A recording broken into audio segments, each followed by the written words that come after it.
Last night I went to see the new movie of The Lion King, and I noticed something very interesting. Since my main language is Spanish, I saw it in Spanish. There was a scene in the movie in which Zazu, the bird, Hello, Zazu.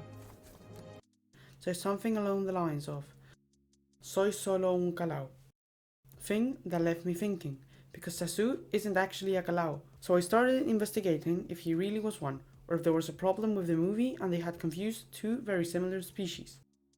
So today we will be looking at the animals in Lion King and looking for the most accurate species possible to every animal. But first, let's discover where the Lion King is inspired from. To begin with, we know that the crew traveled to parts of Africa to record some scenes. So knowing that, we can know that the Lion King is set in a fantasy place that resembles Kenya and Tanzania. But which parts exactly? We don't know. Directors talk about visiting Kenya to get some shots for the new movies, so we know that Kenya is a big inspiration for the movie. It's said that the original 1994 movie was inspired by Hell's Gate National Park, so there we have one possible place. Another place that really resembles how the movies look is the Serengeti Copse. Sorry if I said that wrong. Knowing now where we are situated, we can start to look at the characters. Let's start with the obvious ones. Simba. They're in a bit of a spot. Oh, really? The baboons are going.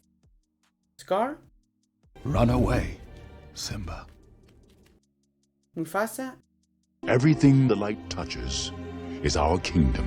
And Nala. You could say that again. I'd rather marry an aardvark. Good luck. Well, these are just your basic lions.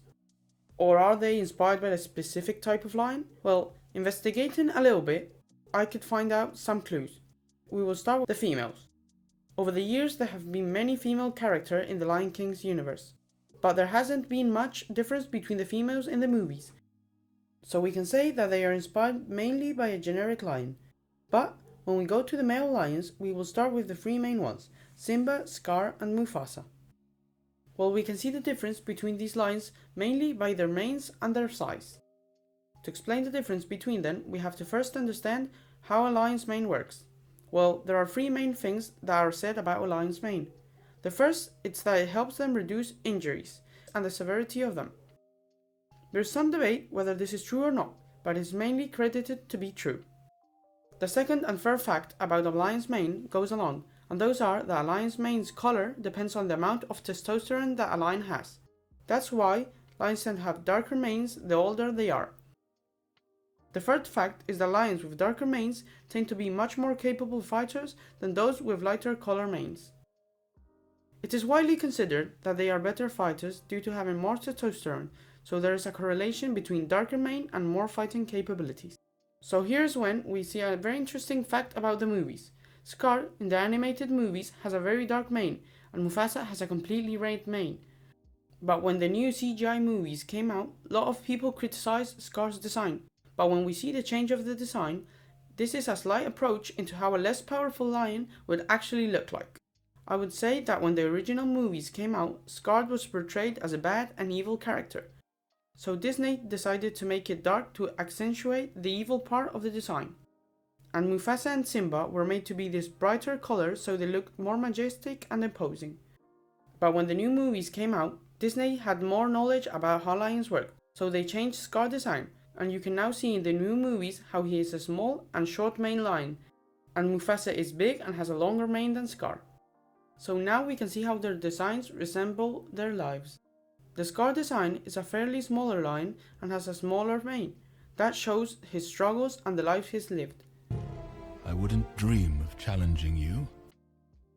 The next set of characters we'll see are Timon and Pumbaa.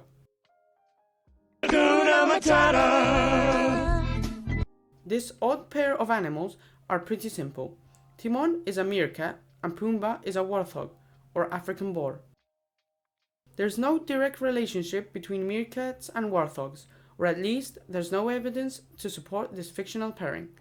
But in some cases, warthogs can use meerkat dens, but this isn't very common, so we could say that this is entirely made for the movie. Next up is Rafiki. Rafiki is another animal that in the movies clears up a lot of times what he really is. I'm not a baboon, I'm a mandrill. You're a baboon, and I'm not. Well, yes, this is very true. Rafiki is actually a mandrill. a pretty special one at that, since he is a male mandrill, but simply doesn't have the size of a normal male mandrill. He would have to look much closer to a female mandrill. Now, what do you think of Shensi, Bansai and Ed? If you saw the original movie, that's how you know them. Or Shensi, Assisi and Kamari if you saw the 2019 movie. This pairing of animals have a very similar background to Scar. They are the secondary villains of the movie, so they were also portrayed as dark and mischievous. They have always been made to resemble spotted hyenas, but since they made them grey and black, they look much more like a brown hyena than a spotted one, thing that was also fixed in the CGI movies, where they now look much more like your typical spotted hyenas. It is with One thing that has always interested me about hyenas is how the power of a movie has made this whole species seem like a bad, vicious animal, one that is cruel and mean, an opportunistic animal. Media has always had hyenas as bad animals, when in reality they are just like every other carnivore. They just eat to survive. What do you think about this? Do you think hyenas had been badly treated by the media? Bird hippity hop all the way to the birdie boiler. And last but not least, Sasu, the animal that made me make this video. So what actually happened with Sasu? Well, it's not that simple. In English, the hornbill's family is Bucerotidae, but in Spanish, that same family is Tocos and Calaos. In the movie in English, saying I'm a hornbill would be well said. So, in the Spanish translation, when Sasu said I'm a Calao, he's referring to the Bucerotidae family. But Sasu is a red-billed hornbill, or Toco piquirrojo in Spanish. So when translating, they forgot about a distinction that exists in Spanish that does not exist in English. Something very similar happens with owls. In English, all members of the Strigiformes order are owls, but in Spanish there is búhos and lechuzas. Lechuzas being the Titodonidae family and búhos being the Strigidae family. So, something very similar happened with Sasu. The translation in Spanish wasn't correct, because in Spanish we have some distinctions that in English there isn't. So this is the whole cast of The Lion King. What other movie do you think I could make? If you liked this video, I would really appreciate if you could like and subscribe,